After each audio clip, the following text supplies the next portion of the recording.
Bismillahirrahmanirrahim. Assalamualaikum warahmatullahi wabarakatuh. Mari sama-sama kita mulakan sesi kita pada malam ini dengan membaca surah Al-Fatihah agar Allah Subhanahu wa taala mempermudahkan urusan kita insya-Allah. Pada hadhihi niyyah wa niyyatan surah Al-Fatihah. Auzubillahi minasyaitonir rajim. Bismillahirrahmanirrahim. Alhamdulillahi rabbil alamin. Arrahmanir rahim. Maliki yaumiddin. إياك نعبد وإياك نستعين اهدنا الصراط المستقيم صراط الذين أنعمت عليهم غير المغضوب عليهم ولا الضالين آمين. الحمد لله رب العالمين والصلاة والسلام على أشرف الأنبياء والمرسلين سيدنا مولانا محمد وعلى آله وصحبه أجمعين. قال سبحانك لا علم لنا إلا ما علمتنا إنك أنت العليم الحكيم.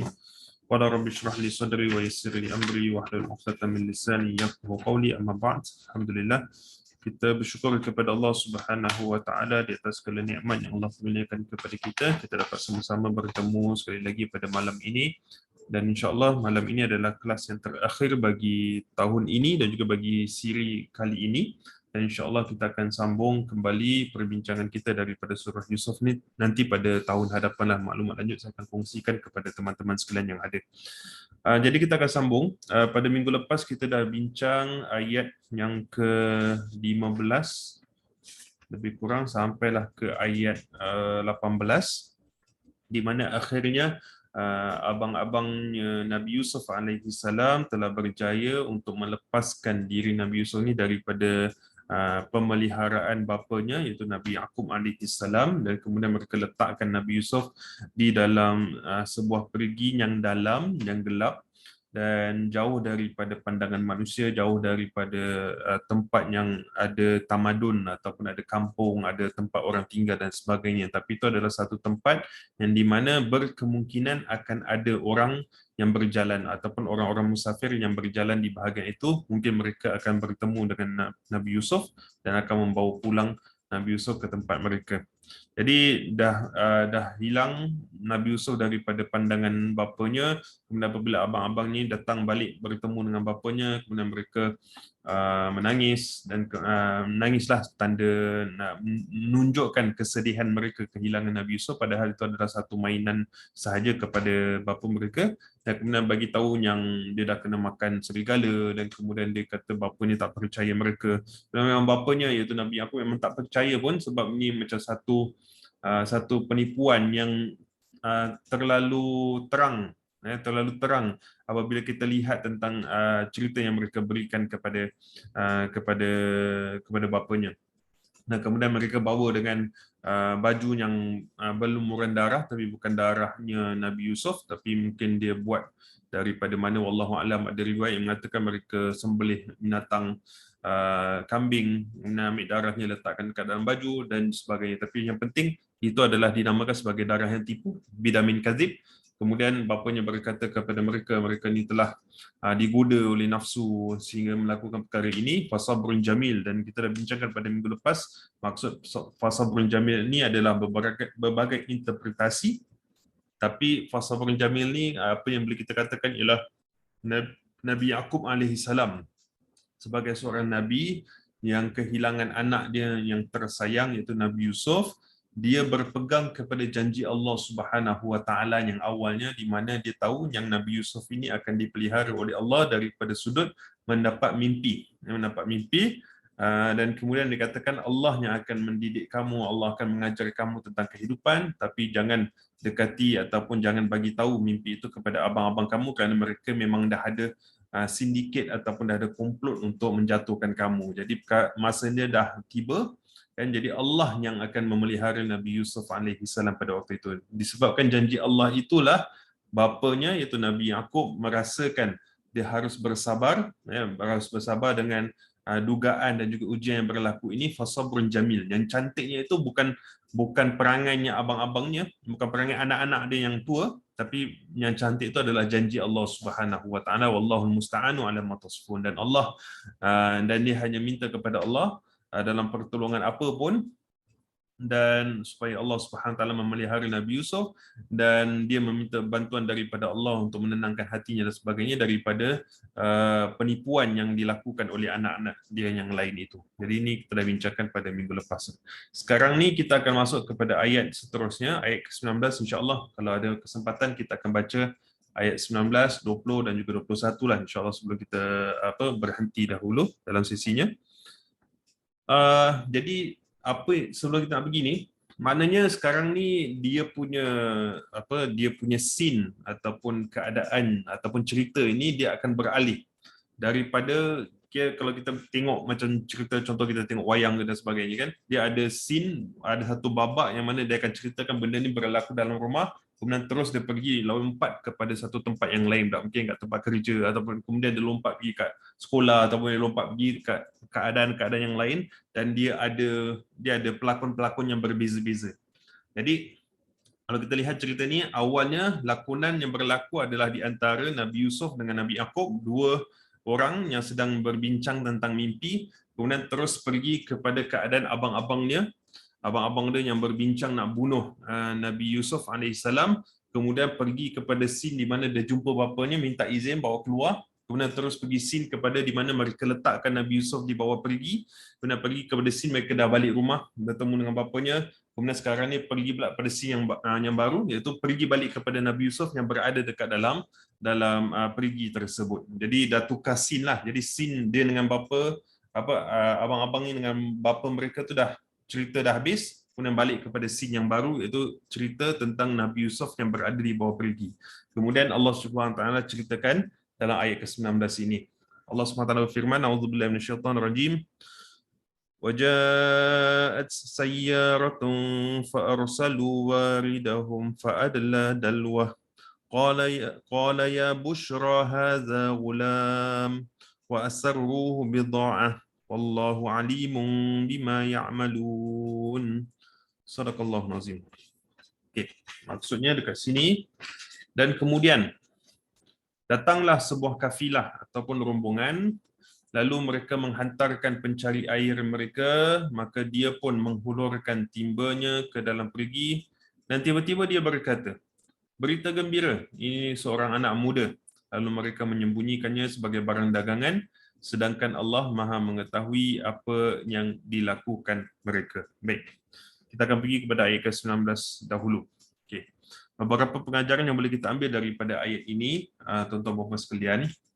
Waja'at sayyaratun, ceritakan kemudian setelah satu masa yang tertentu, kita tak tahu bila, adakah hari esoknya ke ataupun minggu depannya ke ataupun wallahu alam, tapi apa yang penting adalah Nabi Yusuf pada waktu itu dah ada dalam perigi dan masih lagi hidup, dipelihara oleh Allah Subhanahu Wa Taala daripada ujian-ujian yang lain. Maknanya dia tidak dimakan dengan serigala, dia dapat hidup berada dekat bawah perigi itu walaupun mungkin tidak ada makanan ataupun minuman yang boleh menahan dirinya bertahan selama berapa lama berada kat dalam, ataupun dia ini telah dipelihara oleh Allah daripada dimakan oleh binatang-binatang yang ada dekat dalam tanah, seperti contoh mungkin ada ular ke ataupun kalajengking dan sebagainya yang boleh datang bertemu dengan Nabi Yusuf. Lagi dia dalam keadaan tidak berpakaian, jadi dia dalam keadaan yang inilah, yang derita berada dekat dalam tu. Tapi satu masa datang kafilah ataupun rombongan yang membawa kereta. Kalau sayyaratun tu dalam bahasa Arab, kalau kita terjemahkan dia sebagai kereta, tapi kat sini apa yang kita boleh faham adalah dia macam satu caravan ataupun sekumpulan manusia yang datang membawa barang-barang dagangan mereka daripada satu tempat ke satu tempat yang lain. Dan ini adalah gambaran perniagaan orang-orang yang terdahulu. Kalau sekarang mungkin dia berbezalah. Kalau sekarang contohnya kalau kita nak beli barang kan, kita order online, dan kita order online, orang barang tu sampai daripada negeri luar lah, China ke, dekat US ke, dekat mana sebagainya, dan dia akan diterbangkan dengan kapal terbang ataupun dia akan naik kapal laut. Jadi itu gambaran yang mana barang-barang dagangan itu dibawa sekarang ni. Tapi kalau dulu, kalau kita kata beli barang dagangan, mereka bawa barang-barang itu menerusi caravan yang ada. Sama ada dia bawa unta, dia bawa kambing, dia bawa keldai, dan kemudian dia bawa juga di atas unta itu ada barang-barang yang lain. Mungkin diorang jual barang-barang seperti barang kemas ke, ataupun mungkin apa, kalau yang popular biasanya kita kalau dengar mereka akan jual seperti binatang-binatang yang ada, mungkin diorang jual kambing, mereka jual lembu, mereka jual unta, ataupun mungkin diorang jual barang-barang perhiasan dan sebagainya. Jadi kafilah ini ataupun rombongan ini datang berjalan, kemudian mereka berhenti di satu tempat yang mana mereka akan, apabila berjalan tu mereka akan, macam kalau istilah kita sekarang ni, dia akan cari rest stop. Cari rest stop. Kalau sekarang ni kita tahu, kalau kita jalan highway, kalau dulu lah biasanya mungkin dah 2 tahun kita tak travel keluar negeri, lebih kurang. Jadi bila kita travel highway, biasanya dia akan ada R&R, kan ada rest and relax. Mungkin kat situ ada tempat isi minyak, tempat nak makan, tempat nak rehat dan sebagainya sebelum kita teruskan perjalanan. Jadi kalau waktu dulu, mereka tak ada spesifik rest stop. Mereka tak ada spesifik rest stop. Jadi mereka akan jalan, kalau bila tengok macam mungkin dekat situ macam ada pokok, ada apa dan sebagainya, kita okey, mungkin kat sini ada air. Jadi kita akan stop kejap untuk cari air. Mungkin kita akan rehat sekejap dan sebagainya. Kemudian nanti mereka akan teruskan jalan. Jadi setiap kali mereka akan jumpa rest stop, mereka akan berhenti untuk dapatkan air, kerana air adalah sumber kehidupan mereka pada waktu itu. Kalau tak ada air, macam nak jalan? Contoh kita sekarang, kalau kita tak stop dekat rest stop, macam mana kalau kita nak isi minyak? Kerana kereta kita perlukan air, ataupun kapal terbang dan sebagainya. Jadi orang perlukan resources. Jadi bila resources dah habis, kita akan berhenti. Jadi sayaratun kat sini ataupun kafilah ini mereka berjalan, dan kemudian apabila mereka melihat mungkin ada unsur-unsur boleh dapat minuman, boleh dapat air dekat situ, jadi mereka akan berhenti. Kemudian fa'arsalu waridahum. Lalu mereka menghantarkan pencari air. Waridahum kat sini adalah orang yang dapatkan air, ataupun kita water boy lah istilahnya, water boy. Jadi nak tunjukkan kat sini yang perjalanan itu bukan seorang je, tapi dia dalam satu rombongan ataupun satu kafilah. Mungkin kat situ ada bos dia, ada ketua dia, kemudian ada yang tukang bawa binatang, ada yang tukang tarik unta, ada yang mungkin tarik keldai, ada yang mungkin bawa barang-barang dan sebagainya. Kemudian ada tukang masak, ada orang tukang buat tent sebagai contoh, dan kemudian ada orang yang tukang cari air. Jadi apabila mereka dah sampai ke satu tempat tu, mereka kata dengan pencari air, okey sekarang kau pergi cari air. Fa'arsalu waridahum. Mereka menghantarkan pencari air. Maknanya bukan satu orang yang cari air, tapi maknanya ramai. Jadi bila mereka jalan, mereka akan berpecah. Contoh mungkin ada 4-5 orang ke apa, okey berpecah. Kau tengok kat sana, aku tengok kat sini, kan kau pergi kat depan, aku pergi kat belakang, aku pergi kat bahagian sini, aku pergi bahagian sana dan sebagainya. Jadi mereka akan berpecah dan kemudian mereka akan cari air. Jadi satu persatu mereka pergi ke satu tempat. Kemudian sampailah ada salah seorang daripada mereka itu, apabila melihat satu tempat tu, dia nampak macam ada tempat air, iaitu perigi. Tapi kita tahu, Ghayabatil Jub kita dah bincangkan pada minggu-minggu yang lepas, Al-Jub kat situ adalah perigi yang tidak ada batu-bata. Ya. Dan kalau kita bayangkan perigi yang sekarang ni yang kita faham adalah perigi yang ada batu, kemudian dekat atas batu tu, dia akan digantungkan macam ada bakul, dia digantungkan bakul, dan kemudian ada tempat yang nak turunkan bakul tersebut. Dia macam ada ni lah mesin dia kan. Jadi dia akan tolak kemudian turunkan. Tapi disebabkan perigi ini tidak sempurnanya macam mana kita faham, macam mana kita gambarkan. Jadi orang itu sendiri yang turunkan bakulnya sendiri ataupun dia punya gayung dia sendiri. Okay, maknanya dia sendiri yang turunkan gayung dia yang ada talinya sendiri. Jadi dia pelan-pelan dia fa'adala dalwah. Mereka dia menghulurkan timbanya ke dalam perigi tersebut. Jadi dia pelan-pelan bawa turun. Kemudian ada satu masa bila dia rasa benda tu dah berat baru dia tarik. Jadi kita kasih satu gambaran. Fa'adala dalwah kat sini adalah dia turunkan timba. Bila orang tarik timbanya tu naik, bila dia merasakan ada dia punya weight yang berat. Jadi kita boleh gambarkan timba tu berapa besar je lah, kan, berapa besar, mungkin kecil dan sebagainya. Jadi berapa banyak air yang dia boleh dapatkan. Tiba-tiba bila dia nak tarik tu, beratnya timba tersebut melebihi daripada jangkauan biasa. Sebab kita tahu berat air tu berapa, kemudian kita tiba-tiba ada budak yang dekat atas timba tu yang tarik benda tu. Jadi maknanya pada waktu tu dia macam ada berlawan. Okay? dia ada macam satu lawan lah, macam ni asal berat sangat ni kan. Mungkin dia rasa ada binatang ke ataupun ada benda-benda yang lain yang dah hinggap dekat tiba yang bukan air. Sebab kalau air pun dia akan bunyi, ada dengar bunyinya, kemudian mungkin ada tumpah-tumpahnya, ada dia punya dia punya beratnya tu boleh dijangkakan. Tapi kalau tiba-tiba beratnya seorang budak tu dia melebihi daripada apa yang dijangkakan. Jadi dia macam tarik pelan-pelan, dia cakap, ni apa benda ni? Kemudian jatuh balik, dia naik balik, jatuh balik, naik. Dia macam ada berlawan kat situ. Kemudian bila dah tarik sampai ke tahap yang di mana dia nampak, maknanya dalamnya perigi itu sehingga kan dia adalah tempat yang gelap, hitam, tak nampak apa-apa. Bila dia tarik itu sampai ke tahap dia boleh nampak muka Nabi Yusuf AS pada waktu itu. Dan orang itu tak kenal siapa tu Nabi Yusuf. Dia tak kenal. Apa yang dia lihat dekat depan tu adalah seorang budak yang tidak berpakaian, badannya penuh dengan debu, mungkin penuh dengan tanah kan, penuh dengan tanah. Mungkin tak tahu berapa hari dia dah ada kat dalam keadaan kotor mungkin pada waktu itu. Jadi tak nampak dirinya itu sebagai seorang nabi.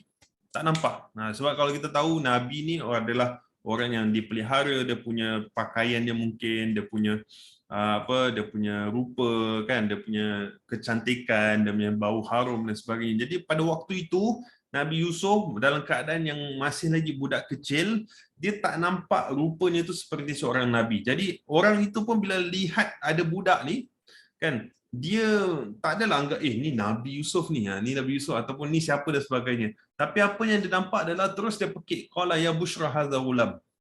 Okey, berita gembira, ini seorang anak muda. Jadi dia macam kita nak kena faham kenapa orang itu apabila dia tarik Nabi Yusuf keluar dan dia nampak Nabi Yusuf, dia katakan ini adalah satu berita gembira. Dan dia bukan katakan berita gembira, aku dapat seorang anak muda. Tidak. Tapi dia macam terperanjat, macam, "Hoi, ni budak." Oi, jadi kenapa dia nampak perkara ini sebagai satu berita gembira? Kita berikan gambaran awalnya dia ni adalah orang pencari air. Di dalam satu rombongan yang bawa barang-barang dagangan untuk dibuat jual beli. Jadi kita boleh assume dalam keadaan ini adalah orang yang pencari air itu adalah orang yang berkedudukan rendah berbanding dengan mungkin ketua rombongan tersebut.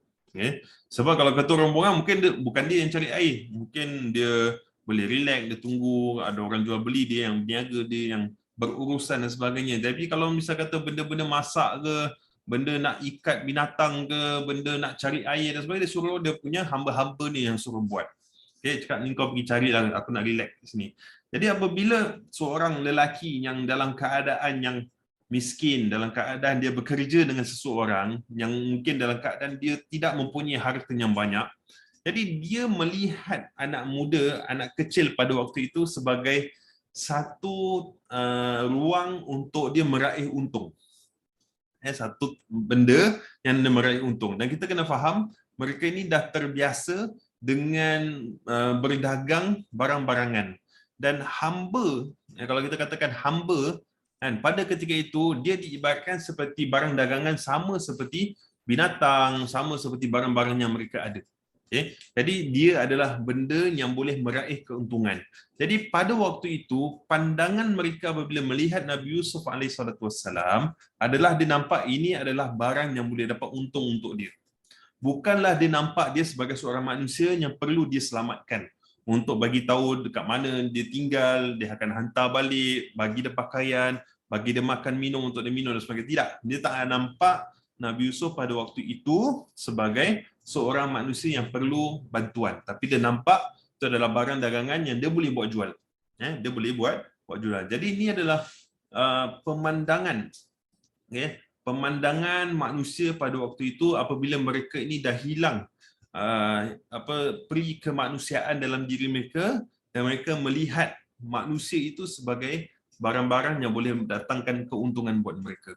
Dan ini adalah slavery lah kita istilahkan, sebab hamba kalau misalnya kata dapat hamba yang baru, mungkin diorang dah ada stok hamba dah, tapi tiba-tiba ada lagi satu budak baru ni, maknanya extra stok, tapi dia kata okeylah ni maknanya tambah, tapi dia tak nak bilang dengan ketua dia nak sembunyi-sembunyi supaya dia dapat belanja sendiri ataupun dia dapat jual sendiri benda tu. Dan ini jadi satu kebiasaan. Kadang-kadang kalau misalnya kita kerja dekat satu syarikat sebagai contoh, kita kerja, kita memang ada expectation yang syarikat kita akan dapat keuntungan yang banyak daripada jualan-jualan barang yang ada. Sekali tiba-tiba kita tengok dalam jualan barang tu ada satu barang yang tak ada dalam rekod list syarikat tersebut. Tiba-tiba ada kat tangan kita. Kita jual tapi atas nama syarikat, tapi orang tak tahu yang benda tu tak ada dalam data syarikat tersebut. Kata, aku jual, aku makan sendiri lah. Berapa aku nak bilang bos? Kan bos pun tak ambil tahu, tak ada dalam data. Jadi keuntungan untuk diri dia sendiri. Jadi itu keadaan lelaki ataupun orang yang nampak Nabi Yusuf keluar daripada perigi, dia nampak ini aku makan sendiri sudah, tak payah bilang ketua. Kalau bilang ketua, dia dah jadi part of company ataupun syarikat punya barang-barang yang perlu didagang dan perlu diberikan sama rata. Jadi sebabkan pandangan mereka kan dah mengetahui bahawasanya ni boleh dapat keuntungannya tersendiri, mereka semuanya wasaru bid'ah.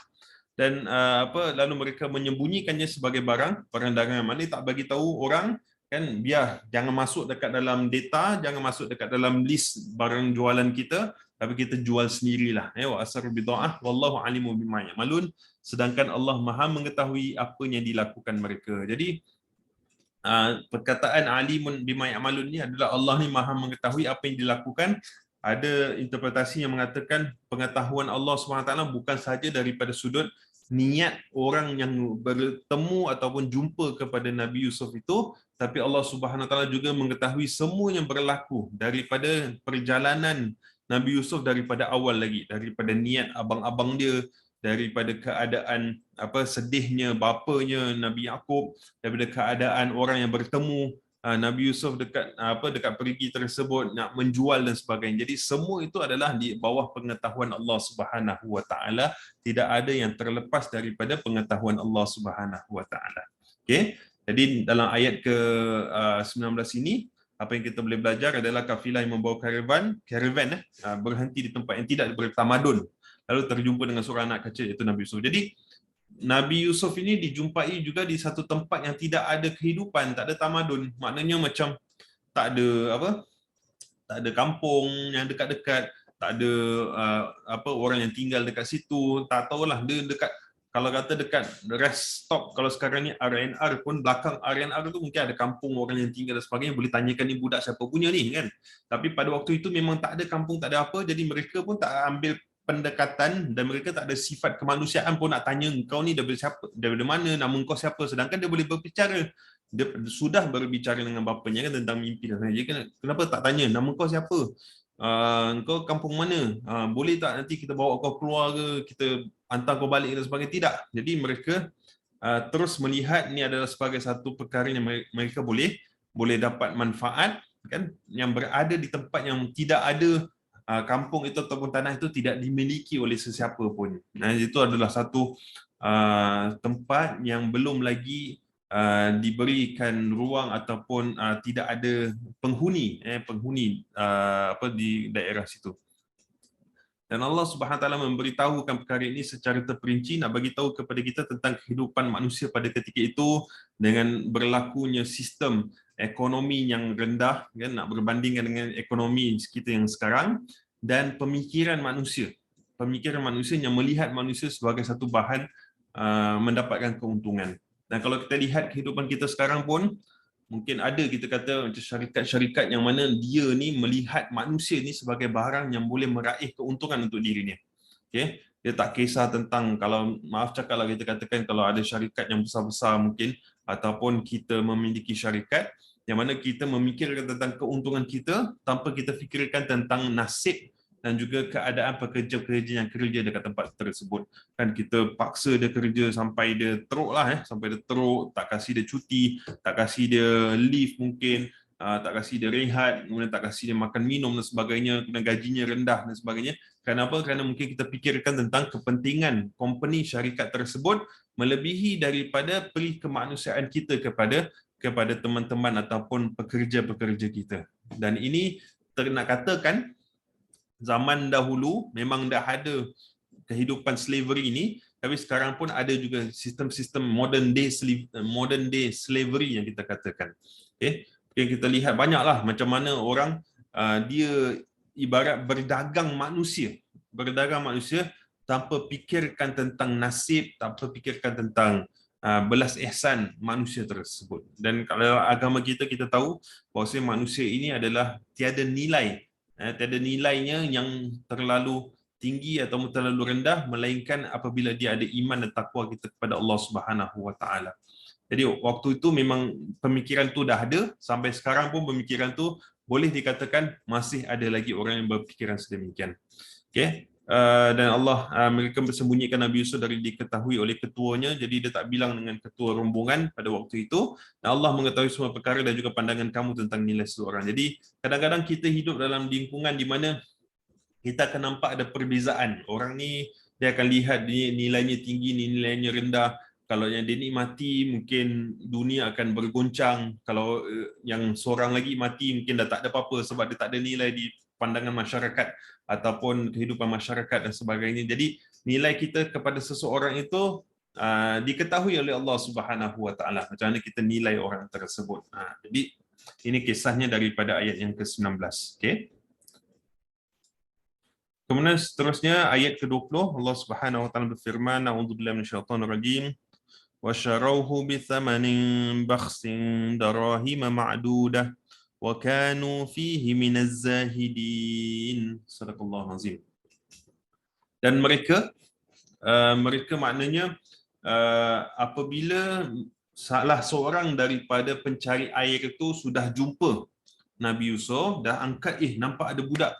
Okay, jadi mereka fikir nak jual, tapi dia kumpulkan kawan-kawan yang dekat-dekat lah, mungkin pencari air yang lain juga. Dia kata, nampak ni kita ada budak ni, kita jangan bilang bos, kita jual sendiri. Jadi mereka ni jual Nabi Yusuf bisamanin bakhsin, dengan harga yang murah, iaitu darahima ma'dudah, iaitu beberapa dirham yang boleh dibilang. Wa kanu fi minaz-zahidin, dan mereka adalah daripada orang-orang yang tidak suka akan Yusuf, iaitu akan budak yang dia jumpa itulah.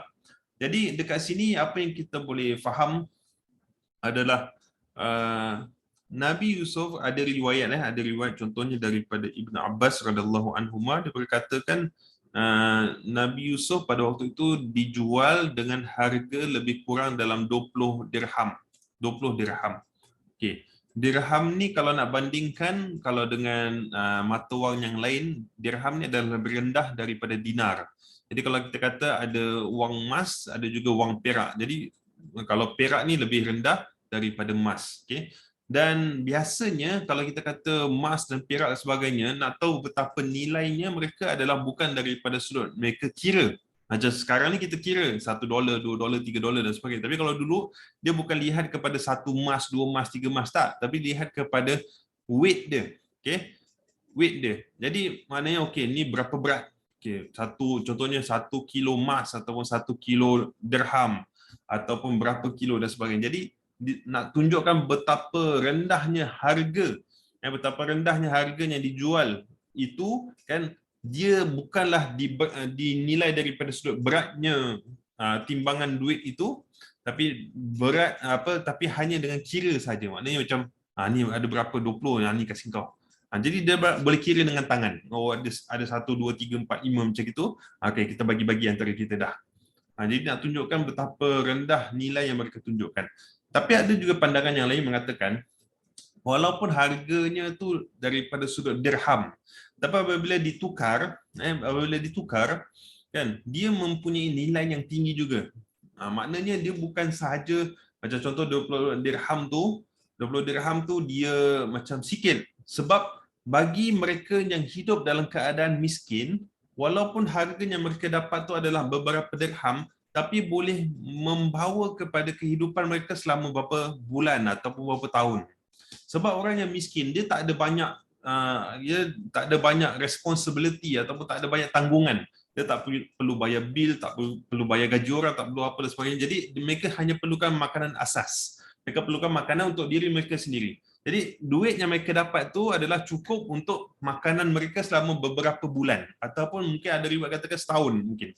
Jadi nak katakan bukannya sedikit, tapi banyak juga. Banyak juga kan. Kalau misalnya kata contoh 20 dirham tu boleh tahan 1 tahun, maknanya kira banyak lah. Tapi kalau misalnya kata 20 dirham nak kena bayar gaji, kena bayar bil, kena bayar tu, kena bayar ni dan sebagainya, mungkin tak cukup. Kan itu mungkin perbelanjaan untuk 10 hari ataupun 20 hari dan sebagainya. Tapi ada pandangan manusia yang mengatakan beberapa dirham itu banyak daripada sudut mereka sebab mereka hanya perlukan keperluannya sikit. Tapi ada juga yang mengatakan dirham yang mereka dapat itu adalah sedikit sebabkan keperluan mereka banyak. Tapi apa yang kita nak tekankan kat sini adalah nilai manusia.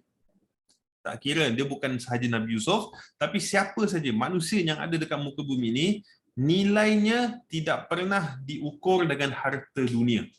Tidak pernah diukur. Walaupun kalau misalnya kata Nabi Yusuf AS itu dijual dengan dinar, dijual dengan 100 ekor kambing, dengan 200 ekor kambing dan sebagainya, dia tidak lebih nilai daripada 100 ekor atau 200 ekor. Maksudnya dia lebih tinggi lagi dari nilainya daripada itu. Walaupun mungkin dijual dengan 1 ekor kambing pun, dia tetap lebih tinggi nilainya di sisi Allah Subhanahu Wa Taala. Kerana manusia dia tidak dinilai dengan harta dunia. Sebab tu kalau kita lihat sejarah contohnya, apabila Sayyidina Bilal bin Rabah dalam keadaan dia ini telah diseksa oleh tuannya, dan Bilal bin Rabah ni adalah seorang hamba pada waktu itu, dan dia apabila diseksa oleh ketuanya ataupun tuannya itu, orang masyarakat di luar sana mereka tak mampu nak buat apa-apa daripada sudut undang-undang pada waktu itu. Okay, hamba tu adalah barang dagangan dan dia boleh lakukan apa saja yang mereka nak buat. Contohnya mungkin kalau ibarat macam saya ada pen ke, saya ada pensel dan sebagainya, saya nak tulis pakai pensel tu ke, saya nak campak pensel ke, saya nak patahkan pensel ke, itu adalah hak saya lah. Suka hati saya nak buat apa kan. Jadi tak ada orang yang boleh nak salahkan. Jadi gambaran hamba adalah macam itu. Dia adalah barang dagangan. Nak gunakan boleh, tak nak gunakan boleh, nak pukul, terserahlah. Maknanya tak ada orang yang nak menghalang. Tapi disebabkan nilai Bilal bin Rabah itu daripada sudut imannya kepada Allah Subhanahu Wa Taala. Jadi daripada sudut imannya kepada Allah, Sayyidina Abu Bakar dia beli Sayyidina Bilal untuk dilepaskan daripada siksaan oleh tuannya. Jadi tuannya kata, Bilal bin Rabah ni nilainya tak ada di sisi aku. Kau kasih aku mungkin 1 dirham pun aku ambil sebab pada aku tak ada nilai. Okay? Pada aku tak ada nilai. Tapi Sayyidina Abu Bakar kata, kalau misalnya kata semua harta aku jual untuk ni pun maknanya is worth it dah. Worth it dah. Kalau bayangkan dia kalau kasih aku berapa sen pun aku ambil sebab pada aku, ini tuan dia kata pada aku dia tak ada nilai. Tapi Sayyidina Abu Bakar kata, kalaulah dia ni ambil semua harta aku pun aku tetap akan bayar sebab Sayyidina Bilal ni bernilai. Nilai bukan daripada sudut dirinya tu ada harga, tapi dari sudut imannya kepada Allah Subhanahu Wa Taala itu ada harga. Jadi manusia tidak pernah diukur dengan harta dunia walaupun banyak sekali mana pun. Yang banyak sekali mana pun. Wa kanu fihi minaz zahidin. Wa kanu fihi minaz zahidin. Kemudian Allah kata, mereka ni semua adalah di kalangan orang-orang yang zuhud, orang-orang yang zahid. Kalau kita faham perkataan zuhud ataupun zahid ini adalah orang yang tidak suka kepada harta dunia. Jadi nak katakan bukan mereka ni orang yang zuhud yang kita faham zuhud tau. Contoh kata orang ni zuhud, orang ni tak suka dengan dunia. Maknanya dia sibukkan dirinya dengan ibadah, sibukkan dirinya dengan baca Quran, qiyamul-lail, dia fikirkan tentang akhirat dia dah, dunia dia tak perlukan. Dia tak perlukan. Itu yang kita faham tentang apa tu zuhud. Tapi zuhud dia bukanlah orang yang tidak ada harta dunia. Tapi zuhud adalah orang yang tidak ada rasa cinta terhadap harta dunia. Jadi kita boleh jumpa orang yang kaya raya tapi dia zuhud. Kita nak kena faham konsep tersebut. Okay? Kita boleh nampak orang yang tidak berada tapi dia zuhud. Kita juga boleh nampak orang yang berada tapi dia zuhud. Orang zuhud tu tak semestinya dia pakaian kotor, dia tinggal rumah kecil dan sebagainya. Kadang-kadang kita boleh jumpa orang yang rumahnya rumah besar, kan rumahnya macam istana, kemudian dia ada kereta besar dan sebagainya, tapi dalam masa sama dia pun adalah orang yang zuhud. Jadi zuhud itu adalah terukur daripada sudut hatinya itu tidak rasa cinta kepada harta. Tak ada rasa cinta kepada harta dunia, tidak rasa cinta kepada dunia. Tapi kita faham bahawasanya walaupun orang tu dia ada sifat sedemikian, dia tidak rasa cinta kepada dunia, tapi dunia boleh datang kepada dia. Nah ini kita nak kena faham. Sebab orang ingat, kalau orang tu pakaiannya kotor boloh dan sebagainya kan, mukanya tak terurus, rumahnya pun tak terurus sebagai oh ni orang zuhud, tak semestinya. Okey. Tapi dalam kes ni bukannya kita katakan pencari air yang jual Nabi Yusuf ini adalah orang yang zuhud, tidak. Tapi maksudnya kat sini adalah dia ni kalau boleh nak cepat-cepat get rid of Nabi Yusuf, sebab dia sedang sembunyikan Nabi Yusuf daripada pengetahuan orang-orangnya ataupun daripada ketuanya itu. Jadi cepat-cepat siapa yang ada, kau nak ambil ni, ambil, aku kasih kau berapa. Mungkin kalau waktu itu kalau nak jual hamba dia ada nilai harga yang tinggi lah, sekian harga. Contohnya dia punya market rate dia mungkin kata 100 dirham, contohnya market rate 100 dirham kan. Tapi cakap aku ada barang ni baik, barang baik ni aku jumpa. Jadi kau jangan, aku tak jual kau harga market rate lah, aku jual kau mungkin rendah sikit. Okey lah, kau jual aku murah-murah 20 dirham mungkin. Okey, cepat. Jadi itu dalam keadaan zuhudnya itu. Minazahiri maknanya dia macam nak cepat-cepat, dia tak kisah, biarlah dia ni hilang cepat, jadi settle habis. Jadi bila dah dapat duit tu dia bagi-bagi yang terluar, terus senyap, terus mereka teruskan perjalanan. Jadi macam dalam keadaan yang cepat mereka cuba jauhkan ataupun dia lepaskan Nabi Yusuf daripada genggaman mereka. Ada juga pandangan yang lain, yang mengatakan, ada riwayat lah yang saya ada baca dalam kitab, pada hari keesokan dia ataupun beberapa hari kemudian, abang-abang Nabi Yusuf dia pergi ke tempat yang mereka letakkan Nabi Yusuf dan mereka tengok keadaan dia. Jadi apabila mereka tengok keadaan, bila dia tarik keluar tu Nabi Yusuf ada lagi, masih hidup lagi. Jadi apabila dia nampak dia masih hidup, jadi macam mereka tak tahu nak buat apa. Mereka nampak ada this caravan yang datang, yang macam dia nampak orang yang jalan, kata, kau ambil ni, aku jual kau ni. Berapa kau nak? Pasal mereka pun ada barang dagangan, antaranya adalah hamba-hamba yang mereka jual. Kata, okey, kau ambil ni, berapa je kau kasih aku ya. Yang penting Yusuf ini telah dijual. Yang penting dia nak jual Nabi Yusuf AS, dia tak kisah berapa harga ni. Itu bukan keperluan mereka. Okay? Jadi keperluan mereka adalah mereka nak pastikan Nabi Yusuf ini pergi jauh daripada pandangan mereka, daripada pandangan bapa mereka. Jadi itu ada riwayat yang mengatakan sedemikian juga. Tapi apa yang penting adalah Nabi Yusuf ini dia daripada awal dalam kisah ini diceritakan dia adalah seorang anak kecil yang hidup bersama dengan bapanya, yang bapanya kasih kepadanya, sayang kepadanya, dan bapanya adalah seorang nabi. Dia ada perbualan intim bersama dengan bapanya tentang keadaannya pada satu ketika, nampak mimpi dan sebagainya. Kemudian dia berpindah daripada keadaan itu, berpindah terus menjadi seorang hamba sahaya, hamba yang dijual. Jadi kita cuba bayangkan seorang anak kecil yang melalui perkara ini, dan ini bukan satu perkara yang mudah, bukan perkara yang senang yang perlu mereka fikirkan.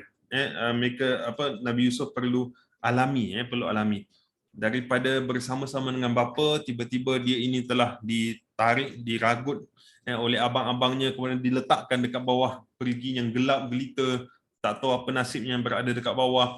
Bayangkan budak yang kecil tidak berpakaian pula, lepas tu berada dekat bawah perigi dalam keadaan sedih. Dia bukannya orang yang okeylah, tak apalah, awak tolakkan saya duduk dalam diam-diam. Tidak, dia mesti memberontak, dia melawan, dia kata, jangan buat macam gini, asal kau ambil baju aku dan sebagainya.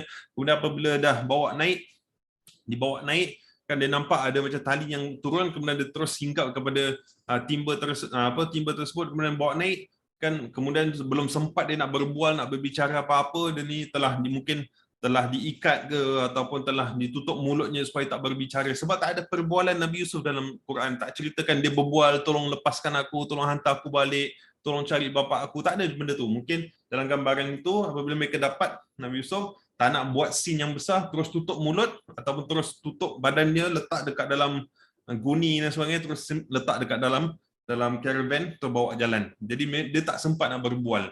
Kemudian bila tak sempat berbual, dia ni telah dijual oleh orang-orang tu. Kemudian ada riwayat juga menceritakan dia bukan saja dijual sekali, tapi jual berkali-kali, sampailah ke tahap di mana dia ini berada dekat satu pasar yang besar, yang dia ni menjual hamba, dan hamba ini dibeli oleh pembesar-pembesar orang Mesir pada waktu itu. Jadi bukannya terus daripada ni terus pembesar Mesir beli, tak. Tapi dia dijual oleh orang ni, jual atas orang ni, jual atas. Jadi mereka, orang yang menjual Nabi Yusuf ni daripada awal, mungkin daripada harganya rendah, naik dan tinggi sampai ke tahap yang di mana Dia ini bertemu juga pula dengan menteri-menteri besar yang membeli hamba-hamba. Jadi dari situ nak tunjukkan tu adalah inilah, kira istilahnya macam kedai yang elit lah, elite market kita katakan, kedai yang elit. Maknanya orang kalau miskin dia beli daripada inilah kedai-kedai borong istilahnya kan. Kalau orang yang bergaji rendah dia akan berada dekat kedai-kedai borong, tapi orang kalau kaya-kaya dia akan dia akan shopping dekat kedai yang besar-besar sebagainya. Jadi awalnya tu dia berada nilainya rendah, berada dekat caravan, padang pasir, padang terkukur kita katakan, kan, jual macam gitulah. Kemudian pergi pada satu tempat lain, jual harga tinggi sikit, di tempat lain jual harga tinggi, sampai ke tahap yang mana dia pergi kepada satu pasar yang besar yang menteri-menteri yang datang nak beli barang. Jadi ini tunjukkan ini ada hamba ni, jadi dengan harga yang lain pula diberikan, sampailah kepada keadaan Nabi Yusuf berada di Mesir, di Mesir. Okey. Seterusnya ayat ke-21, ayat ke-21. Kemudian Allah Subhanahu wa taala berfirman, A'udzubillahi minasyaitonir rajim. وقال الذي اشتراه من مصر لامرأته أكرمي مثواه عسى أن ينفعنا أو نتخذه ولدا وكذلك مكنا ليوسف في الأرض ولنعلمه من تأويل الأحاديث والله غالب على أمره ولكن أكثر الناس لا يعلمون. Sadaqallahul Azim. Dan berkatalah orang yang telah membelinya dari negeri Mesir kepada istrinya, akrimi mathwah, muliakanlah tempatnya, asa an yanfa'ana aw nattakhidahu walada, moga-moga dia ini berguna kepada kita atau kita mengambilnya sebagai anak.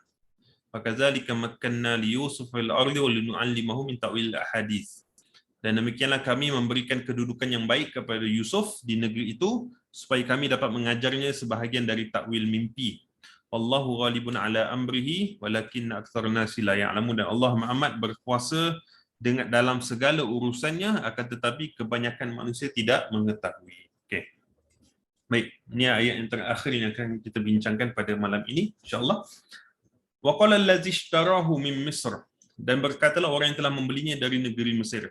Dalam keadaan ini Allah Subhanahu wa taala belum lagi beritahu kepada kita siapakah yang membelinya dekat Mesir tu. Okey, dia belum bilang. Kalau ayat selepasnya ini kita akan dapat tahu yang nama gelaran yang diberikan kepada lelaki ini adalah Al-Aziz. Okey, dia adalah orang yang dinamakan sebagai Al-Aziz. Dia adalah menteri ataupun pangkat dia pangkat yang tinggi yang berada di negeri Mesir. Jadi Allah cuma bagi tahu ada seorang yang beli Nabi Yusuf alaihi salam, okay, di Mesir. Ada, kalau dikatakan di sini ishtarahu min Misra, boleh bermaksud orang itu membelinya di Mesir. Tapi biasanya kalau kita kata di Mesir, dinamakan ishtarahu bi Misra. Maknanya dia dibeli waktu tu dekat dalam negeri Mesir. Okay, Nabi Yusuf berada dekat dalam negeri Mesir. Tapi boleh juga bermaksud allazi ishtarahu min Mesir, iaitu orang yang membelinya itu orang Mesir. Maknanya orang yang beli itu adalah orang Mesir. Jadi bukan dia beli dekat Mesir, tapi orang Mesir beli dia. Itu pun boleh bermaksud macam itu juga. Sebab dengan perkataan min Misra, okey. Allazi ishtarahu min Misra, yang membelinya itu di Mesir ataupun yang membelinya itu adalah orang Mesir. Ala kulli hal. Saya nak katakan Nabi Yusuf alaihissalam daripada awalnya berada di negeri Palestin ataupun dekat daerah Baitul Maqdis, itu adalah kebiasaan orang-orang Bani Israel. Dia bermula bertapak di negeri Palestin. Kemudian kalau pada zaman ini juga, di mana ayat ini diturunkan, iaitu surah Yusuf diturunkan pada masa di mana orang-orang Quraisy Mekah bertanya kepada Nabi SAW, kenapa dan bila mulanya orang-orang Bani Israel ni dia pergi Mesir. Jadi ini adalah satu inilah ilmu sejarah kan. Kalau kita tak belajar sejarah, kita tak tahu. Jadi mereka ni nak test Nabi Muhammad sallallahu alaihi wasallam. Jadi dia tanya kepada Nabi. Dia tanya kepada Nabi Muhammad sallallahu alaihi wasallam, dia kata, "Macam mana Bani Israel boleh sampai Mesir?" Mereka tahu cerita Nabi Yusuf kan, mereka tahu cerita tu, Nabi Yaqub dan sebagainya, tapi dia tanya kepada Nabi Muhammad sallallahu alaihi wasallam sebab ada dalam kitab-kitab yang lama, kitab Taurat, kitab Injil ada menceritakan tentang kisah ni, tapi dia tanya kepada Nabi Muhammad sallallahu alaihi wasallam, kalau betul engkau ni nabi, sekarang ni kau bagi tahu kepada kita macam mana Bani Israel ni semua boleh ada kat Mesir. Jadi kalau perkataan Mesir dalam Quran, kalau kita belajar, dia ada banyak kepentingan yang perlu kita tahu daripada sejarah, daripada sudut ketamadunan negeri Mesir itu. Dan sampai sekarang lagi ramai orang dan banyak negeri dapat mengambil manfaat daripada ketamadunan negeri Mesir itu sendiri. Ada apa, kalau kita belajar tentang arkitek dan sebagainya, kita akan lihat banyak bangunan-bangunan yang ada dekat muka bumi ini, dia akan berpandukan kepada architecture yang ada dekat negeri Mesir. Dia ada banyak kepentingan. Jadi Allah ceritakan kepentingan Mesir dalam Quran, dan antara signifikan negeri Mesir itu adalah daripada sudut kisahnya Firaun dan juga kisahnya Bani Israel. Kisahnya Bani Israel. Dalam Quran ada banyak cerita tentang Firaun, banyak cerita tentang Bani Israel. Dia perlu kita belajar. Firaun ni, kalau kita faham tentang Firaun, dia bukan sahaja orang yang zalim dalam Quran yang kita faham, oh dia ni adalah orang zalim, jangan jadi macam dia. Dia ni adalah orang yang mengaku diri sebagai Tuhan, kan kita kena laknat dia dan sebagainya. Tidak. Tapi kelebihan Firaun ataupun nama Firaun itu termaktub dalam Quran, selain daripada menjadi pengajaran kepada kita, kita kena lihat tentang kebijaksanaan yang dia ada walaupun dia gunakan dengan cara yang salah. Sebab walaupun kita nampak orang tu orang jahat, tapi macam mana dia boleh jadi mempunyai kuasa yang sebanyak itu? Macam mana Firaun yang orang yang zalim itu, dia mampu untuk mengumpulkan manusia untuk bina piramid. Itu kita nak belajar. Itu adalah satu topik yang tersendirilah. Tapi nak katakan tentang kehebatan negeri Mesir, ketamadunan yang ada, kerajaan yang ada pada waktu itu, dikagumi, digeruni oleh masyarakat yang hidup pada keadaan tersebut. Jadi Mesir ini dia bukan satu tamadun yang biasa-biasa, dia satu tamadun yang hebat. Walaupun hidupnya hidup yang inilah, hidup penuh dengan kezaliman, kan, pembunuhan, di mana Bani Israel menjadi hamba sahaya dan sebagainya. Jadi bertapaknya Bani Israel dekat Mesir adalah daripada kisah Nabi Yusuf alaihi salatu wassalam. Kerana dia daripada orang Bani Israel, kan, kerana dia datang daripada Nabi Ibrahim, Nabi Yaqub, kemudian Nabi Yusuf alaihi salam. Nabi Ibrahim, Nabi Ishaq, Nabi Yaqub, terus Nabi Yusuf. Jadi daripada situ dia berhijrah pergi ke Mesir. Allazi wa qala allazi ishtarahu min Misra li imraatihi. Kemudian yang lelaki ini setelah dia membeli Nabi Yusuf, kemudian dia bagi tahu kepada isteri dia. Bagi tahu mana dia balik rumah, dia bagi tahu kepada isteri dia, akrimi maswahu. Akrimi maswahu. Muliakanlah tempatnya. Jadi kalau kita belajar tentang perkataan mulia, dia sebenarnya berlawanan dengan sifat hamba. Sebab kalau hamba kita tak boleh muliakan. Gambaran kita bukan bermaksud hamba ini adalah orang ataupun benda yang perlu dimuliakan. Itu adalah sinonim ataupun keadaan manusia pada ketika itu. Kalau kata binatang ni semua adalah benda-benda yang tak perlu diberikan penghormatan. Layan binatang macam ni lah, macam binatang dan sebagainya. Hamba pun diibaratkan macam gitu. Dia macam barang suruhan ataupun hamba suruhan, dipaksa, dihina, dizalimi dan sebagainya. Tapi lelaki ini dikata kepada isterinya, muliakan dia, maknanya dia nampak ada kelebihan tentang Nabi Yusuf AS. Bukan bermaksud lelaki ini adalah lelaki yang baik. Ramai orang ingat macam, oh ni Al-Aziz ni adalah orang yang baik, dia menjaga Nabi Yusuf, dia memelihara Nabi Yusuf. Tak, dia masih lagi meletakkan Nabi Yusuf dalam lingkungan hamba. Dia bukan letak di dalam lingkungan dia ni jadi orang mulia dan sebagainya. Tidak, dia tetap hamba. Kalau misalnya kata betul-betul dia mulia, bila dia beli Nabi Yusuf, dia bagi tahu kepada, dia tanya kepada Nabi Yusuf, nama kau siapa? Engkau daripada mana? Kenapa kau boleh datang sini dan sebagainya? Aku hantar kau balik, kan? Nabi Yusuf boleh ceritakan, aku telah dizalimi oleh abang-abang aku, kan, aku dipisahkan dengan bapa aku, sekarang boleh tak kau tolong hantar aku balik? Itu baru dinamakan kita mulia, kita memberikan dia kemuliaan kembali kepada bapa dia, kepada jagaan bapanya. Tapi dia tak cakap benda tu semua. Tapi dia beli dia sebagai hamba dan dia jadikan dia sebagai hamba, itu bukanlah satu benda yang mulia kepada ketua Al-Aziz ini. Jadi dia pun ada dinamakan sebagai menzalimi daripada surah menghambakan Nabi Yusuf. Kita jangan nampak dia ni orang baik, dia kasih tempat tinggal yang bagus. Tak, dia tetap jadikan hamba, cuma dia hamba status ataupun kelas yang tinggi lah. Tapi tetap hamba juga. Tetap hamba juga. Kalau status kelas rendah, hamba, atas pun hamba. Cuma pangkat dia berbeza-beza, tapi tetap title dia sama, iaitu title hamba. Okay. Akrimi maswah.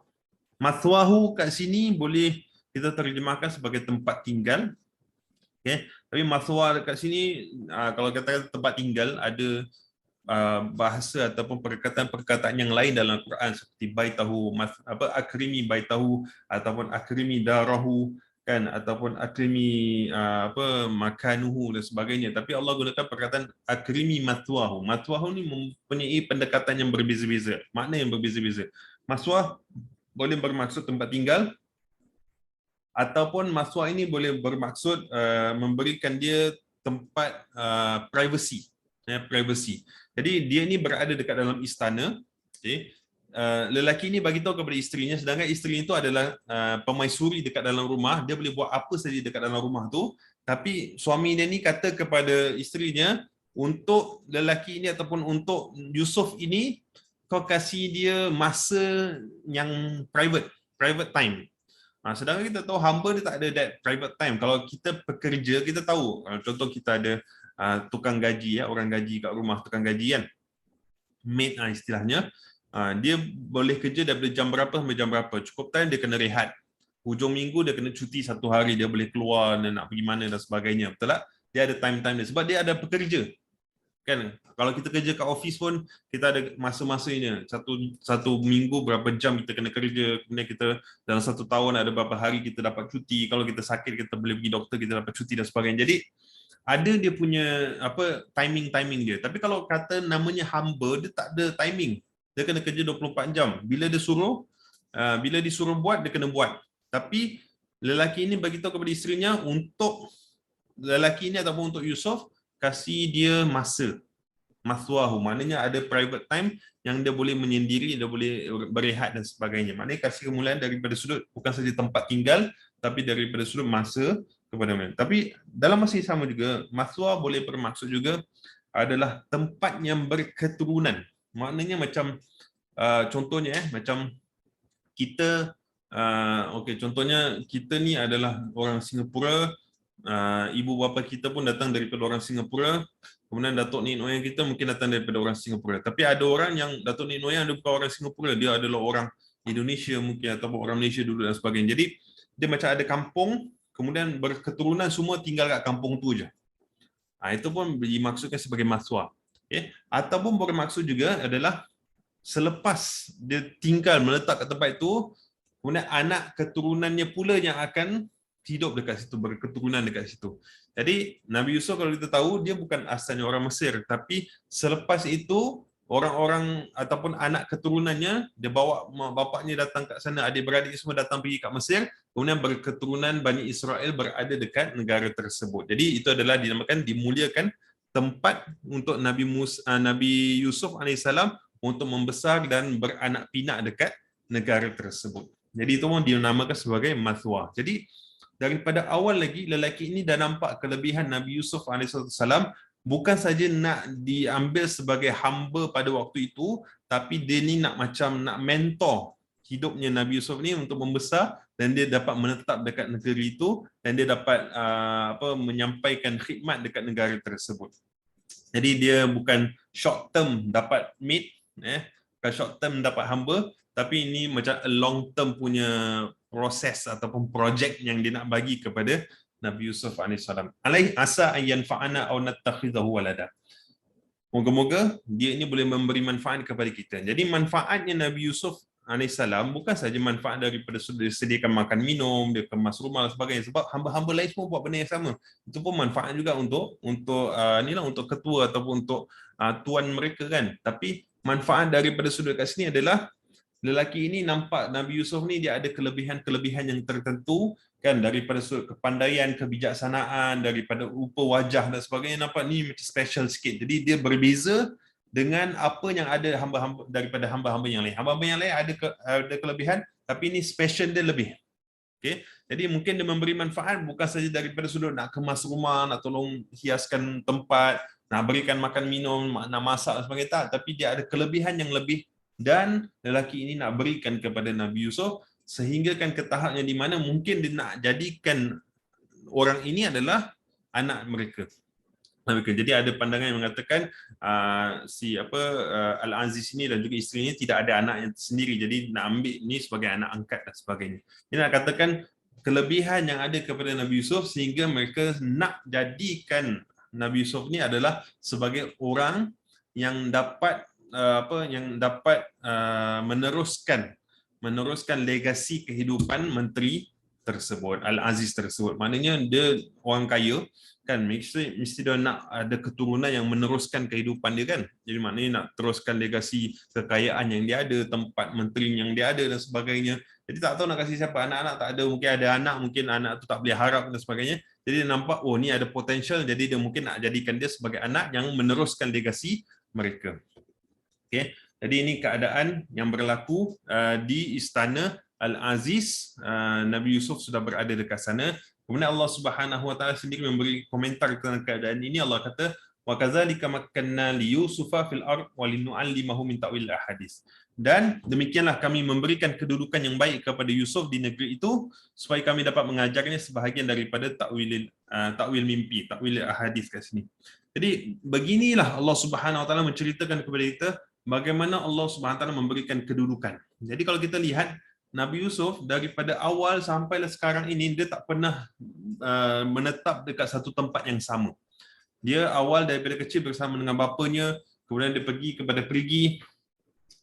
pada bawah perigi, kemudian dibawa naik caravan, kemudian dijual jadi dekat Mesir jadi hamba, kemudian dia duduk dekat istana, kemudian nanti dia akan keluar daripada istana, dia akan duduk dekat dalam penjara, kemudian dari penjara dia akan keluar, dia akan pula jadi menteri dekat negara tersebut dan sebagainya. Jadi Nabi Yusuf tidak pernah berhenti menetap dekat satu tempat terlalu lama. Dia selalu beralih daripada satu tempat ke satu tempat.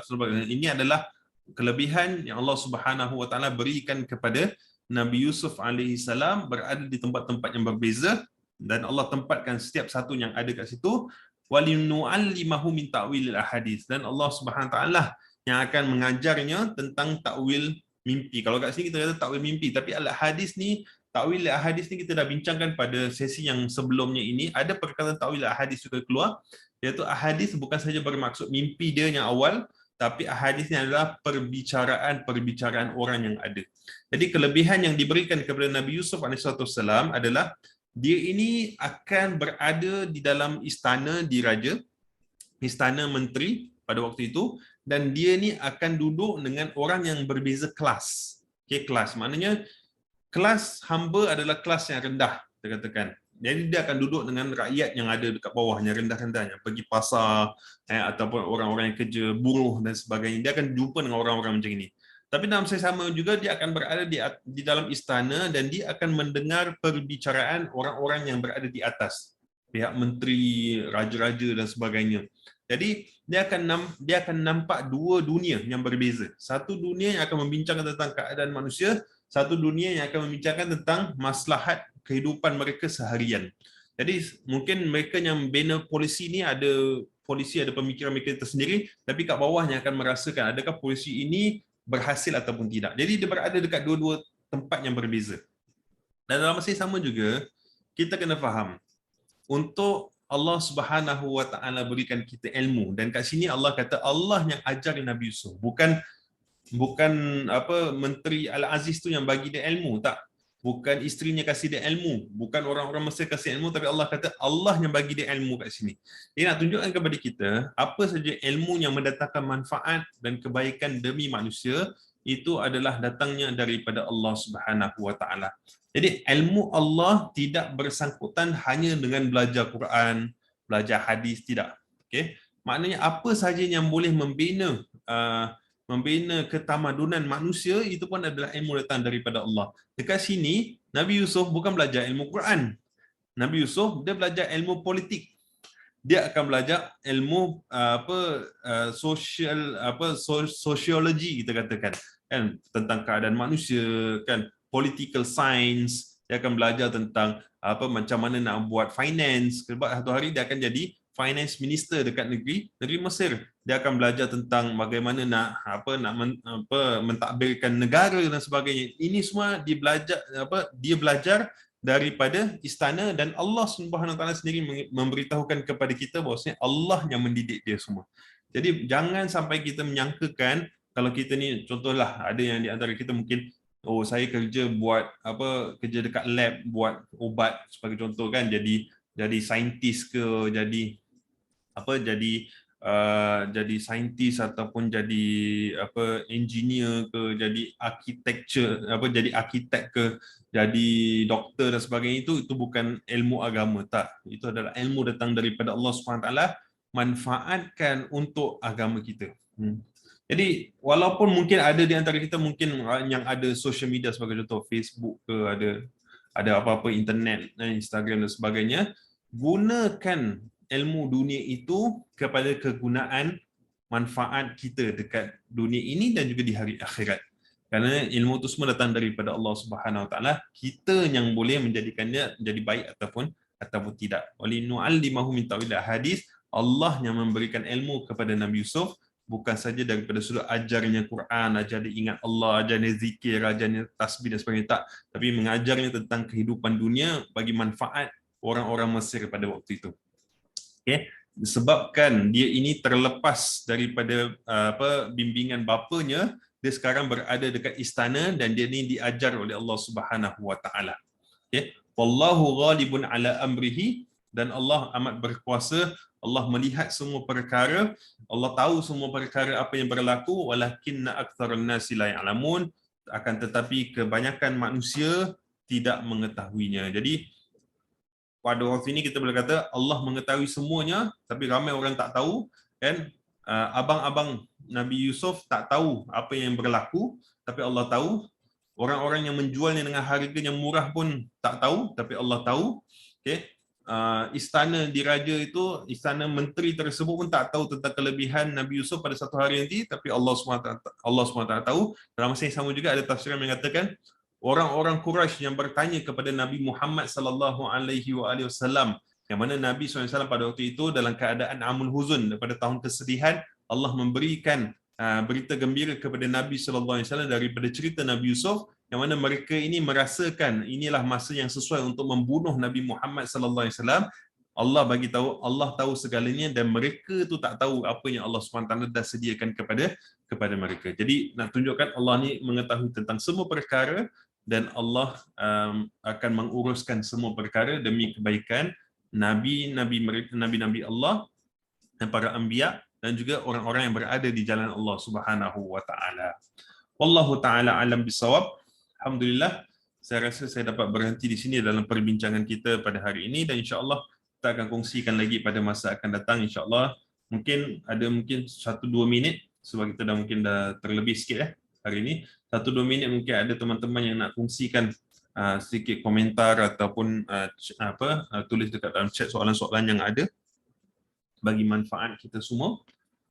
Saya dapat satu daripada Puan Supriyati, nilai manusia tidak pernah diukur dengan harta dunia. Yes. Jadi kita tak boleh nak mengukur, kadang-kadang dah jadi satu kebiasaan kita, kan, kita mengukur manusia ni daripada sudut harta dunia lah. Hatta kalau biasanya saya jumpa sebagai naik kadi, kadang-kadang kita ada dengar kisah di mana macam ibu bapa dia letak harga anak. Kau nak kahwin dengan anak aku, demi hantaran kena this much. Kalau tak kan dia macam nampak rendah lah, kan. Oh, anak aku belajar dekat negeri luar, kat negeri Mak Saleh kan, aku dah belanja berpuluh-puluh ribu untuk anak aku untuk belajar jadi doktor, jadi engineer, jadi apa dan sebagainya. Jadi nilai anak itu bergantung kepada hantaran yang dibagi waktu akad nikah. Sedangkan anak itu tak dinilai macam itu. Tak dinilai macam itu. Tapi itulah manusia dah kata sedemikian dan lakukan sedemikian. Jadi ini adalah pandangan manusia. Allah SWT bagi tahu manusia tidak pernah diukur dengan ini. Jadi walaupun berapa harganya, dia adalah thamanin bakhsin. Dia adalah berapa sen sahaja di pandangan Allah Subhanahu Wa Taala. Kerana manusia tak dinilai macam itu. Okey, alhamdulillah. Saya rasa mungkin dah tak dah ada kesentukan masa. Saya ucapkan ribuan terima kasih kepada semua yang hadir pada hari ini dan insya-Allah kalau ada lain kesempatan kita akan jumpa dan kita akan sambung lagi perbincangan kita daripada ayat seterusnya untuk kita cuba nak habiskan cerita kisah tentang Nabi Yusuf. Dia memang satu sesi yang agak panjang, tapi saya mengharapkan agar kita dapat khatam kisah Nabi Yusuf ni untuk kita mengambil pengajaran daripada kisah ini, insya-Allah. Moga-moga Allah Subhanahu Wa Taala mempermudahkan urusan kita untuk mempelajari ilmu-ilmu Allah daripada sudut Al-Quranul Karim. Kita doakan agar Allah Subhanahu Wa Taala memudahkan urusan kita dalam menuntut ilmu Al-Quran, dan semoga kita dapat memahami Al-Quran dan kita dapat mengamalkan segala apa yang ada di dalam Al-Quranul Karim. Dan semoga Allah SWT mempermudahkan segala urusan kita, memberikan kesihatan kepada kita, memberikan kesihatan kepada ahli keluarga kita, dan insya-Allah saya mendoakan agar semua dalam keadaan baik, sejahtera bersama dengan ahli keluarga ini, insya-Allah. Amin ya rabbal alamin. Alhamdulillah. Terima kasih diucapkan dan saya minta ampun dan juga maaf jika selama ini ada yang terkasar bahasa ataupun tertulis kata ataupun mungkin ada pengajian yang saya sampaikan tu ada salah dan silap dan sebagainya. Saya doakan agar semua dalam keadaan yang baik dan kita dapat bertemu lagi pada masa akan datang, insya-Allah. Dengan itu kita boleh tutup sesi kita pada hari ini, pada malam ini, dengan tasbih kafarah dan juga suratul Asr. Subhanakallahumma bihamdika asyhadu an la ilaha illa anta astaghfiruka wa atubu ilaik. Bismillahirrahmanirrahim. Wal 'asri innal insana lafi khusr illa allazina amanu wa 'amilus solihat wa tawassaw bil haqqi wa tawassaw bis sabr. Sallallahu ala sayyidina maulana Muhammad wa ala alihi wa sahbihi wasallam. Walhamdulillahirabbil alamin. Sekian, wassalamualaikum warahmatullahi wabarakatuh.